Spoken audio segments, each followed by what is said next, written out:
Bismillahirrahmanirrahim. Alhamdulillahirabbil alamin. Wassalatu wassalamu ala al-mab'uts rahmatan lil alamin. Nabiyina Muhammadin wa ala alihi wa sahbihi man tabi'ahum bi ihsanin ila yaumil amma ba'd. Khairuddin rahimani wa rahmatullah. Berikan pelajaran kita membaca kitab Ushul Tafsir dari Syekh Muhammad bin Shalih Al-Utsaimin rahimahullah. Kita sekarang masuk membaca Qawaid Ma'rifati Al-Madani wal Makki. Faedah mengetahui ini ayat Makkiyah atau Madaniyah. Ini surah Makkiyah atau Madaniyah. Baca. Bismillahirrahmanirrahim. Alhamdulillahirabbil alamin. Wassalatu wassalamu ala al-mab'uts rahmatan lil alamin. Nabiyina Muhammadin wa ala alihi wa sahbihi wa man tabi'ahum bi ihsan ila yaumiddin. Qala Syekh Muhammad bin Shalih Al-Utsaimin rahimahullah taala, fawaidu ma'rifatil madaniyyi wal makkiyyi. Ma'rifatul makkiyyi wal madaniyyi naw'un min anwa'il ulumil qur'anil muhimmati, wa dhalika li'anna fiha fawaida minha ظهور بلاغة القرآن في أعلى مراتبها، حيث يخاطب كل قوم بما تقتضيه حالهم من قوة وشدة أو لين وسهولة. ظهور حكمة التشريع في أسماء غاياته، حيث يتدرج شيئا فشيئا بحسب الأهم على ما تقتضيه حال المخاطبين واستعدادهم للقبول والتنفيذ.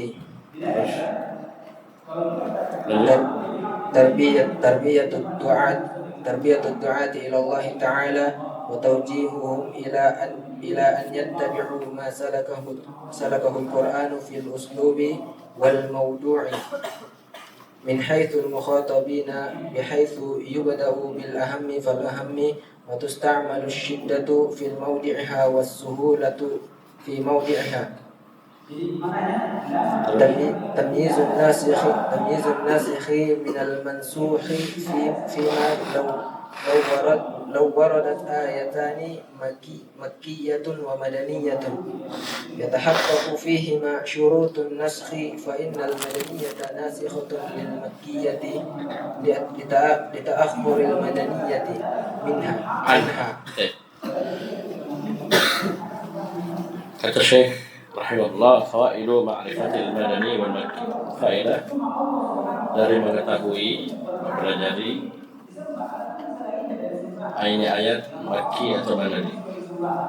Kata Syekh, ma'rifatul makki wal madani naw'un min anwa'i ulumil Qur'anil muhimmati. Mengetahui ayat makkiyah, ini ayat madaniyah, ini adalah satu jenis dari jenis-jenis ulumul Qur'an yang al-muhimmah, yang sangat penting. Wadhalika, yang demikian itu, lianna fiha fawaidah, karena pada ma'rifah kita terhadap al-makki wal madani ini terdapat faedah-faedah. Inha diantaranya min tab'idiyah, sebagian saja boleh disebutkan 4. Yang pertama, zuhuru balaghatil Qur'ani fi a'la maratibiha. Nampaknya balaghah Al-Qur'an pada tingkatan tertingginya. Di balaghah berjenjang-jenjang. Yang paling tingginya itu ada dalam Al-Qur'an. Karena Al-Qur'an bukan kalamul nas, bukan ucapan manusia, bahkan dia kalamullah Rabbul Alamin. Dari sisi mana? Haitsu yukhatabu kullu qaumin, atau bisa baca yukhatibu bisa. Ya, tapi kalau antum baca yukhatibu berarti kullah. Paham ini? Ay yukhatibul Qur'anu kullah qaumin. Bisa seperti itu. Bisa ya? Bisa juga yukhatabu kullu qaumin, ya yukhatabu mabni lil majhul, kullu naibul fa'il. Haitsu yukhatabu kullu qaumin bima taqtadhihi haluhum. Dari sisi setiap kaum itu dikhitab, paham ini, dengan perkara yang kondisi mereka mengharuskan. Paham ini? Berupa kuat, syiddah, kuat, tegas, ya, atau linin wa suhulah, atau dia lembut dan mudah. Ini sudah kita sebutkan kemarin bahwasanya perbedaan ayat Makkiyah dan Madaniyah dari sisi ini. Kalau ayat Makkiyah itu dia uslubnya kuat dan tegas, syiddah. Kenapa? Yang dikhitab adalah orang-orang al-mu'anilun, al-mustakbirun. Paham ini? Orang-orang yang menentang, bersombong, kafir. Paham ini? Adapun di ayat-ayat Madaniyah setelah hijrahnya Nabi SAW, ya, para sahabat sudah banyak yang beriman, sudah banyak sekali jumlahnya, banyak beriman, menerima Islam. Ini khitabnya lin wa suhulah. Paham ini? Ini balaghah Al-Quran. Ya, balaghah Al-Quran. Ini yang pertama. Yang kedua, tasyih zuhuru hikmati tasyri'i fi asma ghayatihi. Nampaknya hikmah kesyariatan fi asma ghayatihi, pada puncak tertingginya. Sama mirip dengan yang tadi, karena asma itu artinya a'la, dari sumu. Sumu tinggi, sumu. Ya, sama sumu tinggi. Ya, tujuan atau jenjang yang paling tingginya. Paham ini? Bagaimana tidak? Al-Quran adalah kalamnya Allah Al-Hakim, Al-Qadir. Dialah yang menentukan takdir, mengatur hamba. Paham ini? Al-Mudabbir Al-Hakim, yang maha memiliki hikmah, ya, pada setiap hukum dan takdirnya. Paham ini? Tahu yang tahu, tidak tahu yang tidak tahu. Tidak penting, tidak harus kita tahu. Jika Allah syariatkan seperti ini, yakin saja, ya, pasti ada hikmah. Allah takdirkan seperti ini, ya, yakin saja pasti ada hikmah. Karena ini semua datang dari Allah Al-Hakim. Dari sisi mana? Kata Syekh, haitsu yatadarraju syai'an fa syai'an bihasabil ahammi. Baik, dari sisi pensyariatan ini yatadarraju, yaitu berjenjang, yang bertahap, step by step, syai'an fa syai'an, sedikit demi sedikit. Ya, tidak langsung dari, ya, turun Al-Quran langsung haram khamar langsung itu. Ingatnya khamar itu ya memang dari jahiliyah, itu minumannya orang. Paham ya? Sampai ketika turun ayat di surah Al-Maidah itu pengharaman khamar secara mutlak, itu kan disebutkan oleh para sahabat. Khamar itu sampai menggenangi jalan-jalan, ditumpah itu kayak tumpah air, banjir kalau orang bilang, menggenangi jalan-jalan di kota Madinah, saking banyaknya itu khamar. Ya, kalau kita bilang Balok dan teman-temannya. Paham ini? Tapi mereka langsung terima itu ayat turunnya ayyuhalladzina amanu innamal khamru wal maisir dan seterusnya. Ini akan kita lewati nanti di sini. Itu mereka langsung terima. Wartahab. Awalnya turun dulu ayat di surat Al-Baqarah, yas'alunaka 'anil khamri wal maisir. Terus dilatih pelan-pelan, tinggalkan. Ketika mau salat, ya, tidak boleh mabuk, tidak boleh minum. Ya ayyuhalladzina amanu la taqrabus salata wa antum sukara hatta ta'lamu ma taqulun. Wahai orang-orang beriman, jangan kalian dekati salat, ya, paham ini, dalam keadaan kalian mabuk, sampai kalian tahu apa yang kalian ucapkan. Ya, baru diharam. Ini subhanallah, step by step. Ya, yang paling pertama adalah tauhid. Ya, bahkan 10 tahun pertama semuanya tauhid. Ya, nanti 3 tahun sebelum hijrah baru ada salat. Ya, itu pun salatnya, paham ini, bertahap. Ada salat 5 waktu, paham ini, ada salat fardhu dulu, salat 5 waktu, kemudian terus, ya, ada salat Id nanti setelah di Madinah dan yang lain. Bisa paham ya? Ya. Kemudian apa patokan, ya, bertahap ini, step by step ini, sedikit demi sedikit. Patokannya adalah bihasabil aham, sesuai dengan perkara yang al-aham, yang paling penting. Kalau orang ahli dunia bilang skala prioritas, ya, yang penting banyak, ya kan? Tapi ada yang lebih penting, ada yang lebih penting, ada yang paling penting. Kan begitu? Ya, bisa paham ya? Jadi ada skala prioritas nomor 1, ini nomor sekian nih. Ada bukan yang paling penting. Dan itu jelas. Ya, yang paling penting adalah keimanan kepada Allah, tauhid, la ilaha illallah. Ini yang pertama. Paham ya? Ini yang pertama, keimanan kepada hari akhirat dan yang lain. Ya, baru setelah itu turun syariat demi syariat. Alama taqtadhihi halul mukhatabina. Yang mana ini juga acuannya adalah kondisi yang dikhitab. Ya, sesuai dengan apa yang diharuskan oleh kondisi orang yang dikhitab. Itu tadi. Kenapa beda? Ada yang keras, ada yang tegas, ada yang lembut, ada yang mudah. Beda-beda. Paham ini? Bisa paham ya? Baik. Ini yang penting dulu, baru ini. Kemudian juga wasti'daduhum lil qabuli wat tafwidi, dan isti'dad, kesiapan mereka. Ya, kesiapan yang dikhitab. Tapi itu para sahabat, ya, kaum muslimin, kesiapan mereka untuk menerima dan melaksanakan syariat tersebut. Ya.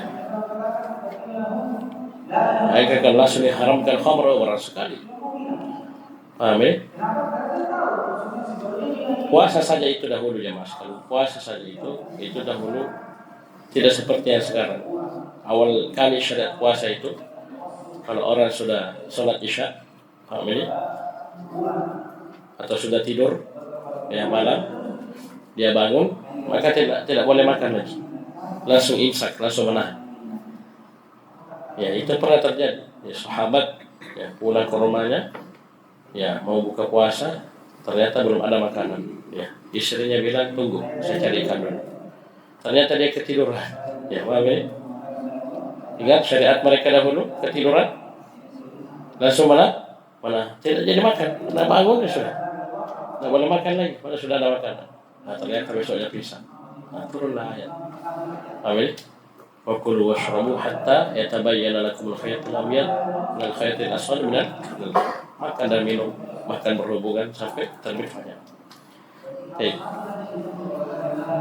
Ini apa hikmah kesyariatan? Ini pada puncak, ya, tujuan tertinggi, ya, tingkatan tertingginya. Kemudian yang ketiga, tarbiyatud du'ati ila Allah Ta'ala. Tarbiyah, pendidikan bagi para dai yang menyeru kepada Allah Subhanahu wa taala.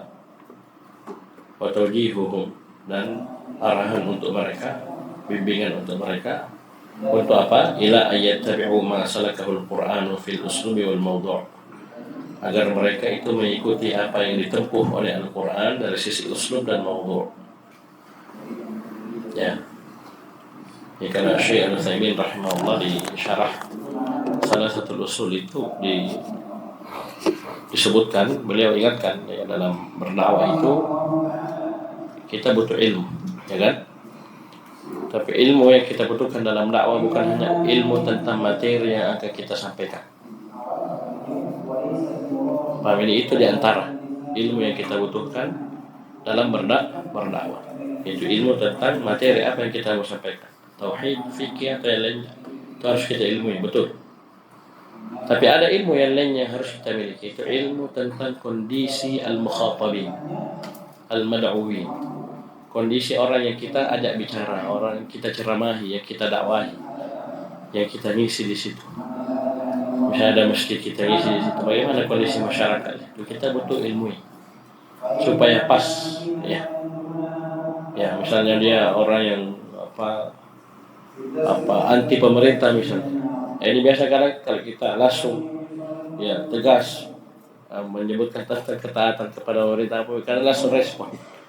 Ya langsung mengkritik dan terus bertahap saja sampaikan tauhid, tema-tema umum, pelan-pelan, baru nanti sudah terbiasa baru masuk. Ini atau dia orangnya senang Al-Quran, masyarakat di situ senang Al-Quran, kita sampaikan tentang Al-Quran. Nah, di sela-sela pembahasan kita sampaikan tauhid dan seterusnya. Ini di antara ilmu yang kita butuhkan dalam berdakwah. Lihat kondisi yang orang yang kita dakwah, kondisi mereka, keadaan mereka, bagaimana metode penyampaian kepada mereka. Jadi khususnya sini Dari sisi metode Al-Quran bagaimana? Di ayat Makkiyahnya, ayat Madaniyahnya, sebelum hijrah begini, setelah hijrah begini, temanya begini, uslubnya begini. Paham ini? Kalau orangnya keras menentang, kita keras juga, tegas. Kemudian kalau orangnya sudah menerima, apa kita lembut saja, slow saja. Paham ini? Misalnya, sesuai dengan apa yang kita dapati dari perbedaan ayat-ayat Makkiyah dan Madaniyah kemarin. Itu bagus jadi acuan. Min haitsul mukhatabin, itu dari sisi yang kita ajak bicara, maksudnya kita dakwahi. Ini untuk dai ila Allah. Dari sisi mana? Bihaitsu yabda'u bil ahammi fal aham. Seorang dai tersebut dia memulai dengan al aham fal aham. Nah, ini kan jelas, barusan disebutkan tadi ya. Ini ada skala prioritas. Apa yang pertama kali dulu didakwahkan disampaikan? Ya tentunya yang pertama nomor satu adalah tauhid. Ya. Jadi ini banyak syahidnya ya. Ya, yang paling besarnya adalah perjalanan dakwah Nabi sallallahu alaihi wasallam. Nabi tidak langsung sholat langsung, nah, tapi tauhid. Sampai 10 tahun pertama itu tidak ada dakwah kecuali dakwah tauhid. Melarang manusia dari kesyirikan. Terus 10 tahun siang dan malam, sembunyi-sembunyi terang-terang. Paham ini? Di Mekah, di luar Mekah. Paham ini? Ini luar biasa. Tauhid. Baru setelah itu, ya setelahnya kemudian setelah. Sama juga dalam hadis Ibnu Abbas radhiyallahu anhu, riwayat Bukhari dan Muslim, ada di kitab Tauhid. Ketika Nabi SAW mengutus Mu'adz bin Jabal radhiyallahu anhu ke negeri Yaman, ya, itu kan diberi arahan, wejangan oleh Nabi, dikasih tahu kondisi kaum yang akan dia ceramahi dakwah. Ya, innaka ta'ti qauman min ahli kitab, kamu akan mendatangi satu kaum dari ahli kitab. Ini sudah kode kepada Mu'adz bahwasanya siap-siap, ya, siapkan hujjah dan argumenmu, karena ini orang yang kau dakwai punya ilmu ahli kitab, punya ilmu terhadap kitab-kitab sebelumnya. Ya, sampai kita terkancing, ya. Paham ini? Kemudian disebutkan falyakun awwala ma tad'uuhum syahadat an la ilaha illallah. Hendaknya yang pertama kali kau dakwakan adalah syahadat la ilaha illallah. So yang disebutkan ila ayyuhidullah. Ya, yang pertama kali kau dakwahkan kepada mereka itu agar mereka mentauhidkan Allah Subhanahu wa taala. Fa inhum ata'uka lidzalik, ya, kalau mereka taati kamu pada perkara tersebut, ini ada tahapan tertib, karena fa ini tufidu tertib. Ya, nanti sudah tauhid bagus, dia terima, baru fa'alimhum, maka kabarkan kepada mereka, beritahu kepada mereka, annallahu farada alaihim 5 salawatin fi kulli yawmin wa lailah. Bahwasanya Allah Subhanahu wa taala mewajibkan kepada mereka 5 kali salat wajib sehari salat. Ya, jangan dibalik, salat dulu. Tauhid, jangan tauhid. Ya, kenapa? Bisa memecah belah. Ini kan, ya, repot kan. Walaupun memang dipertimbangkan, betul. Ya, pelan-pelan. Tapi bukan berarti ini materi betul-betul nak disampaikan, bahaya. Mau dibawa kemana umat Islam?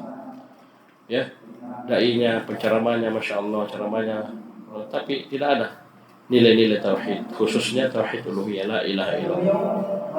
Paham ini? Padahal seluruh materi, sebagaimana kata guru kita Ustaz Khidir Hafizahullah, itu semua ilmu itu bisa diarahkan kepada tauhid. Pembahasannya ya, ilmu apa bisa diarahkan ke sana. Ya, tidak bisa lepas.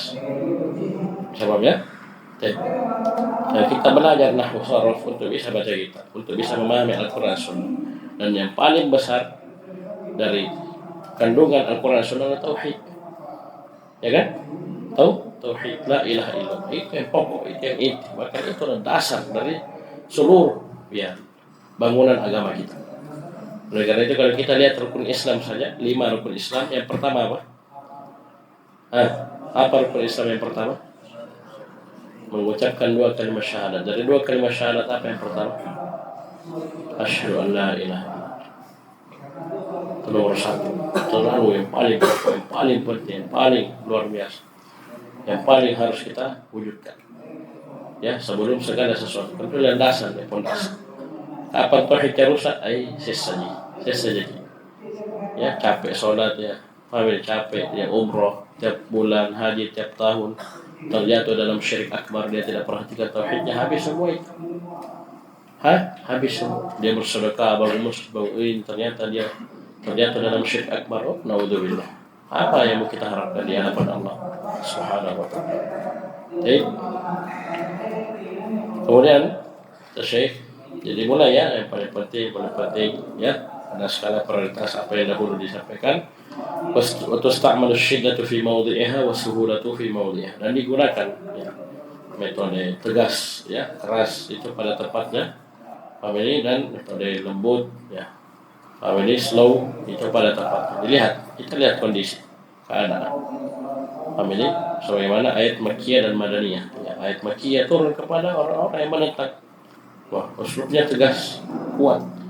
Ini ayat Madaniyah turun kepada orang-orang yang sudah menerima Islam, sudah tunduk, al-muqaddimun ya, al-muslimun, sehingga uslubnya ya lembut ya, mudah.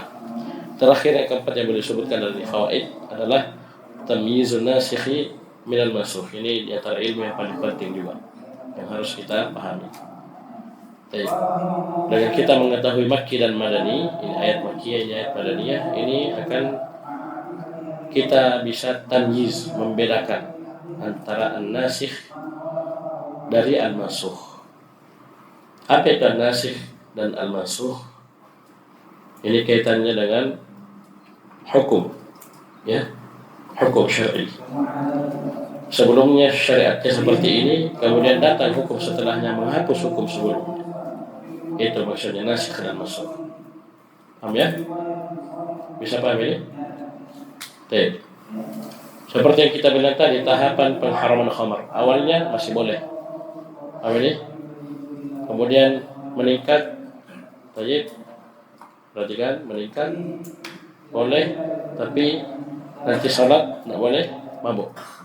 Jangan dekati salat kalau masih mabuk. Baru setelah itu turun ayat betul-betul haram. Ini kan menghapus, berarti ayat di surah Al-Baqarah tidak bisa kita pakai. Ini kan Allah bilang apa betul kejelekannya lebih besar. Berarti Allah bolehkan dong. Ya boleh di tahapan pertama itu di masa sahabat. Betul boleh ketika itu. Kemudian turun ayat di surah Nisa, ya boleh. Nanti sholat anda boleh mabuk sampai betul-betul kita tahu apa yang kita lakukan. Tapi sudah turun ayat Al-Maidah, sehingga kita ini umat setelah sahabat yang kita terima hanya yang terakhir. Cuman karena ini kebetulan Madaniyah semua, ini tidak ada masalah. Paham ini? Sisa betul-betul kita tahu urutannya yang mana. Jadi kalau betul-betul nampak misalnya ini ayat Makkiyah seperti ini, hukumnya seperti ini, ternyata ada ayat Madaniyah, ya menghapus hukum tersebut. Yang mana yang terakhir turun, Makkiyah atau Madani? Pasti Madaniyah, karena Madaniyah nanti setelah hijrah. Maka itu namanya an-nasikh, yang menghapus, al-mansukh yang dihapus. Bisa paham ya? Oke. Kita sini kasih contoh. Fima, ya ini bentuknya kita bisa bedakan an-nasikh wal mansukh. Lau seandainya waradat ayatan, datang dua ayat, Makkiyatun wa Madaniyatun, satu Makki, satu Madani. Ya, saya ulangi, ada dua ayat, satu Makki, satu Madani. Datang. Baik. Kemudian kata Syekh, yatahaqqaqu fihi ma syurutun nasakh, yang terpenuhi ya padanya syarat-syarat an-nasakh. Karena ini tentunya ada pembahasannya ya di pembahasan usul fikih. Ya, bagaimana itu nasikh wa mansukh. Paham ini? Ketentuannya, syaratnya. Intinya terpenuhi syaratnya. Hanya Makkiyah, ini Madaniyah. Maka ya, mana nasikh, mana mansukh? Saya tanya itu. Ada ayat Makkiyah, ada ayat Madaniyah, terpenuhi syarat nasikh dan mansukh. Yang mana nasikh, mana mansukh? Makkiyah atau Madaniyah? Nah, yang terakhir turun yang nasikh, yang menghapus. Ya, yang awal turun itu yang masuk, terhapus. Sama ya? Kata Syekh, fa innal madaniyata nasikhatun lil makkiyah. Maka kalau sudah seperti ini modelnya, maka ayat Madaniyah akan menghapus hukum ayat Makkiyah tersebut. Kenapa? Dita'akhuril madaniyati anha. karena ayat Madaniyah itu ta'akhur, ya belakangan turunnya dari ayat Makkiyah, ya. Dan selalu hukumnya itu ini yang jadi patokan adalah yang terakhir. Oleh karena itu Al-Quran jamaah sekalian adalah kitab yang Al-Quran adalah kitab yang terakhir. Dia menghapus semua hukum sebelum, kecuali apa yang memang ditetapkan dalam Al-Quran. Bisa paham ya? Bisa paham ya? Coba lihat, baca di surah Al-Baqarah bagaimana cara tobatnya Bani Israel. Ya, itu pernah. Ya, itu tidak berlaku lagi di zaman kita. Ya, cara tobat seperti itu. Dan banyak lagi, ya, hukum-hukum. Bisa paham ya? Jadi untuk Al-Quran sendiri, dalam Al-Quran itu ada nasikh, ada al-mansukh. Lanjut sekarang hikmah dari turunnya Al-Quran secara bertahap, ya, mufarraqan, bertahap, tidak sekaligus langsung turun. Apa hikmahnya? قال الشيخ رحمه الله تعالى: الحكمة من نزول القرآن الكريم مفرقا من تقسيم القرآن إلى مكي ومدني، يتبين أنه نزل على النبي صلى الله عليه وسلم مفرقا، ولنزوله على هذا الوجه حكم كثيرة، منها تثبيت قلب النبي صلى الله عليه وسلم لقوله تعالى: وقال الذين كفروا لولا نزل عليه القرآن جملة واحدة، يعني كذلك نزلناه مفرقا، كذلك لنثبت به فؤادك ورتلناه ترتيلا، ولا يأتونك بمثل ليصد الناس عن سبيل الله إلا جئناك بالحق وأحسن تفسيرا، أن يسهل على الناس حفظه وفهمه والعمل به. Ya, nampak ya? Ya, ini hikmahnya. Ya, terus حيث يقرأ عليهم شيئا فشيئا لقوله تعالى: وقرآنا فرقناه لتقرأه على الناس على مكث ونزلناه تنزيلا. Ini ayat kemarin sudah kita baca. Terus تنشيط الهمم القبول ما نزل من القرآن لقبول تنشيط الهمم لقبول تنشيط الهمم لقبول ما نزل من القرآن وتنفيذه terus حيث يتشوق الناس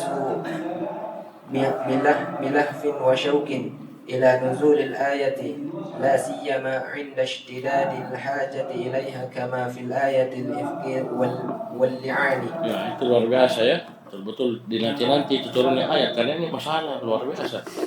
Ya, berlanjut dan berlanjut, butuh kita tahu hukumnya apa. Belum turun-turun ayat, dinanti, ditungguin. Ya, ditayang-tayang, mana kapan turun ayat ini, apa, gimana keputusan Allah, hukum Allah datang ini. Nanti. Paham ya? Terus التدرج في التشريع حتى يصل إلى درجة الكمال كما في الآية الخمر الذي نشأ الناس عليه وألفوه، وكان من الصعب عليهم أن يجابه بالمنع عنه منعا باتا، فنزل في شأنه أولا قوله تعالى: يسألونك عن الخمر والميسر قل فيهما إثم كبير ومنافع للناس وإثمهما أكبر من نفعهما، فكان في هذه الآية تهيئة للنفوس لقبول تحريمه، حيث إن العقل يقتضي أن لا يمارس شيئا إثمه أكبر من نفعه. Ini yang pertama turun tentang khabar ya. Terus yang kedua. ثم نزل ثانيا قوله تعالى: يا أيها الذين آمنوا لا تقربوا الصلاة وأنتم سكارى حتى تعلموا ما تقولون، فكان في هذه الآية تمرين على تركه في بعض الأوقات وهي أقوات الصلوات. Akwat itu kanre, makanan pokok. Kut ini waqt, awqat. بعد الأوقات وهي أوقات الصلوات. Ya, terakhir ketiga. ثم نزل ثالثا قوله تعالى يا أيها الذين آمنوا إنما الخمر والميسر والأنصاب والأزلام رجس من عمل الشيطان فاجتنبوه لعلكم تفلحون إنما يريد الشيطان أن يوقع بينكم العداوة والبغضاء في الخمر والميسر ويصدكم عن ذكر الله وعن الصلاة فهل أنتم منتهون وأطيعوا الله وأطيعوا الرسول واحذروا فإن توليتم فاعلموا أنما على رسولنا البلاغ المبين. فكان في هذه الآية المنع من الخمر منها باتا في جميع الأوقات بعد أن هيئت النفوس ثم مرنت على المنع منه في بعض الأوقات. Masya Allah, ya luar biasa ya. Nah, setelah beliau menyebutkan faedah mengetahui maki dan ini madani, sekarang al-hikmatu min nuzulil Qur'anil Karim mufarraqa. Hikmah dari turunnya Al-Qur'an ini secara bertahap. Ya, secara berangsur-angsur, ya, sedikit demi sedikit. Baik. Apa itu? Kata Syekh, min taqsimil Qur'ani ila makkiyyin wa madaniyyin yatabayyanu annahu nazala 'ala an-nabiy sallallahu alaihi wasallam mufarraqa. Dari pembagian Al-Qur'an menjadi Makki dan Madani, jelaslah bahwasanya Al-Qur'an ini turun kepada Nabi sallallahu alaihi wasallam itu mufarraqa. Itu bertahap, ya. Karena ada yang sebelum hijrah, ada yang setelah hijrah, berarti tidak bersama turun semua. Paham ini? Atau dia turunnya di fase Mekah saja 13 tahun, di Madinah tidak ada turun. Atau nanti turunnya di Madinah saja, tidak ada seperti itu. Turun dalam tempo berapa? Al-Quran turun dalam tempo 23 tahun. 13 tahun di Mekah, 10 tahun di Madinah, totalnya 23 tahun. Dan ini masa kenabian Nabi sallallahu alaihi wasallam. Dari awal Nabi diangkat menjadi Nabi dan Rasul sampai akhir hayat beliau atau menjelang akhir hayat beliau itu masih turun Al-Quran, ya, secara berangsur-angsur bertahap. Dan sekarang apa hikmahnya? Walinuzulihi ala hadzal wajhi hikamun katsiratun. Ya, jangan baca hukmun karena jelas katsiratun dia naatnya. Kalau hukmun mudzakkar, katsiratun apa? Mufrad muannas. Maka kita baca hikamun, ya, baik. Dan turunnya Al-Quran dengan model seperti ini, yaitu secara berangsur-angsur bertahap, ini memiliki hikamun, jamak dari hikmah, memiliki hikmah yang sangat banyak, ya, hikmah Allah Subhanahu Wa Taala. Dan ingat ya, kitab-kitab terdahulu itu turunnya sekaligus, Taurat, Zabur, Injil itu sekaligus. Beda Al-Quran bertahap. Paham ya? Baik, kita baca sedikit mungkin karena waktu sudah mau habis. Yang pertama, kata Syekh, hikmah turunnya Al-Quran secara berangsur-angsur, mufarraqa, terpisah-pisah. Yang pertama adalah tasbitu qalbin nabiyyi sallallahu alaihi wasallam. Subhanallah. Turunnya Al-Quran secara bertahap ini untuk tasbit, untuk mengokohkan hati Nabi sallallahu alaihi wasallam, menguatkan hatinya Nabi sallallahu alaihi wasallam. Amin. Ya qaulih ta'ala, karena firman Allah Subhanahu wa ta'ala dalilnya, wa qala alladziina kafaru laula nuzila alaihi al-Qur'anu jumlatan wahidah. Orang-orang kafir berkata, kenapa Al-Quran tidak diturunkan kepadanya langsung saja satu kaligus? Ya, jumlatan wahidah, langsung sekaligus. Kenapa tidak diturunkan seperti itu? Baik. Kadzalika, ya, demikianlah, yakni kadzalika nazzalnahu mufarraqan. Ya, demikianlah kami turunkan Al-Quran itu mufarraqan secara berangsur-angsur. Itu tujuannya linutsabbita bihi fu'adak, agar kami mengokohkan hatimu dengannya. Paham ya? Nanti ada kaitannya dengan faedah yang kedua nanti ya, hikmah yang kedua. Jadi agar hati Nabi SAW itu kokoh. Ya, bayangkannya sedikit demi sedikit, ya, turun sedikit, satu dua ayat, sekian ayat turun, ya, terpahami, terhafal, ya, mengangkar, ya, taib, turun lagi sedikit lagi, masya Allah. Ya, ini mengokohkan, ya. Warattalnahu tartila wala ya'tunaka bimathalin liyasuddun nasa an sabilillah. Dan tidaklah mereka menatakan satu masal agar mereka menghalang-halangi manusia dari jalan Allah, illa kecuali ji'naka bil haqqi, kecuali kami akan datangkan kepadamu dengan kebenaran, wa ahsan tafsira. Baik, ini hikmah yang pertama. Hikmah yang kedua, ayyusahhila 'alan nasi, taib, atau bisa ayyashula 'alan nasi hifdhuhu. Ya, bisa ayyusahhila, bisa taib, 'alan nasi hifdhahu. Ya, terserah untuk membaca apa. Taib, kita baca salah satu bacaannya, ayyashula 'alan nasi hifdhuhu wa fahmuhu wal 'amalu bih. Ya, dengan turunnya Al-Qur'an, ya, secara berangsur, bertahap, ini sedikit demi sedikit ini akan menjadi mudah bagi manusia hifdhuhu, menghafal Al-Quran. Ya, coba antum kalau menghafal mudah mana? Langsung banyak atau sedikit-sedikit? Kalau langsung hafal satu lembar, bagaimana caranya? Susah. Coba baca hafal satu baris, dua baris, satu ayat, dua ayat. Amin. Paham ya? Ini turun berangsur-angsur. Ya, bayangkan ya. Yang pertama turun berapa ayat? Yang paling pertama turun berapa ayat? 5 ayat. Bayangkan.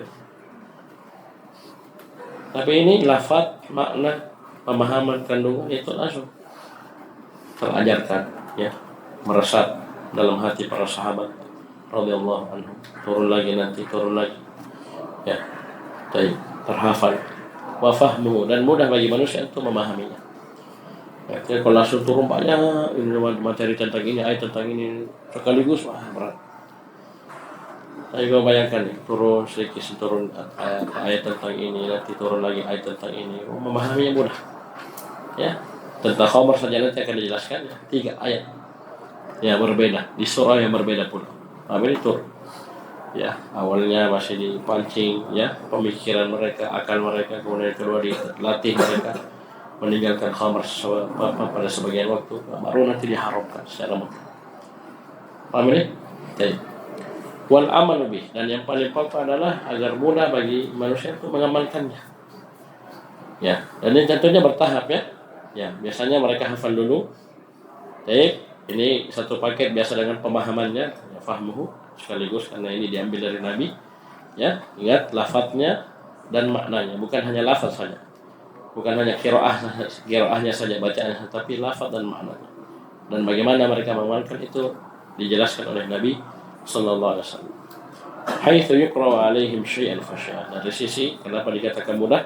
Karena dibacakan kepada mereka sedikit demi sedikit sesuai dengan apa yang turun. Ya, kan turunnya 5 ayat, ya 5 ayat dibaca. Ya kan begitu. Turun 1 ayat, ya 1 ayat dibaca. Paham ya? Apa yang turun itu dibacakan kepada para sahabat. Nah, kemudian mereka hafal, pahami, amalkan. Ya, baik. Ya, qaulihi ta'ala, dan ya firman Allah Subhanahu wa taala, wa Qur'anan faraqnahu litaqra'ahu 'alan nasi 'ala mukthin wa nazzalnahu tanzila. Ini sudah kita baca ya kemarin. Ya, wa Qur'anan faraqnahu, ini saya syahidnya faraqnahu. Faraqnahu. Jadi kami turunkan secara bertahap. Ya, bertahap. Berarti nomor 3, nomor 4 kita baca di hari Senin insyaallah, ya. Tasyitul himam dan tadarruj fit tasyri'. Ini luar biasa, yang 3, 4 ini juga tidak kalah pentingnya, ya. Baik, membangkitkan semangat untuk menerima apa yang turun dari Al-Qur'an dan dalam mengamalkannya, dan bertahap, ya, dalam pensyariatan, ya. Ya, di sini kasih contoh tentang pengharaman khamar, ayat-ayat tentang khamar. Ilahna subhanahu wa hamdi, asyhadu an la ilaha illa anta, astaghfiruka wa atubu ilaik.